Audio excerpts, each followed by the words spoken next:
Madame, Monsieur, bonjour et bienvenue dans le JT d'actualité juridique du groupe Revue Fiduciaire. À la une de ce lundi 25 mars, garantie à première demande, crédit d'impôt transition énergétique et cotisation d'assurance chômage.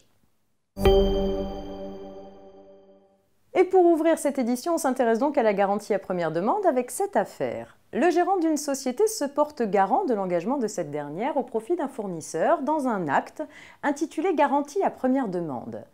La société étant par la suite placée en liquidation judiciaire, le bénéficiaire de la garantie réclame en justice au gérant la somme de 86 000 €.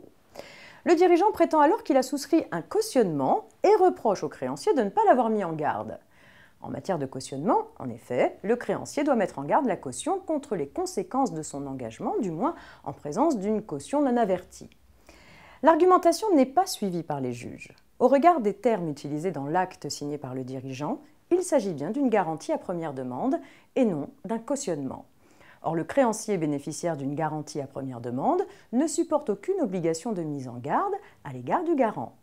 Au cas présent, le garant ne peut donc pas se dérober à son engagement. Le crédit d'impôt transition énergétique, ou CITE, a été reconduit pour l'année 2019 avec des modifications concernant le périmètre des dépenses éligibles. La prise en compte de certaines dépenses dans l'assiette du CITE est subordonnée à des conditions de ressources qui ont été fixées dans un décret du 11 février dernier.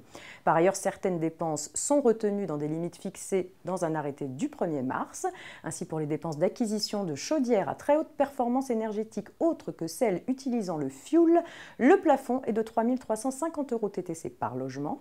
Quant aux dépenses d'acquisition de matériaux d'isolation thermique des parois vitrées, la limite est de 670 € TTC par équipement comprenant la menuiserie et les parois vitrées.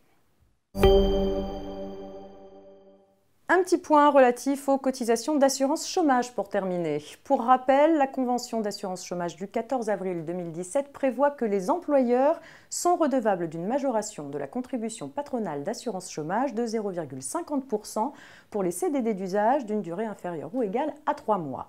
Elle fixe la fin de l'application de cette majoration au 31 mars 2019. Pour les rémunérations des salariés en CDD d'usage versées à partir du 1er avril 2019, les employeurs devront donc la cotisation patronale d'assurance chômage au taux de droit commun. Cela étant, une réforme de l'assurance chômage est en cours et la taxation des contrats courts sera à l'ordre du jour. Une majoration de la contribution patronale d'assurance chômage pourrait donc refaire surface pour les CDD d'usage ou non. Le gouvernement devrait prendre par décret des mesures remplaçant la convention d'assurance chômage de 2017. Ce décret est attendu pour une application à l'été. À suivre. Fin de ce JT, je vous souhaite un très bon début de semaine et à demain.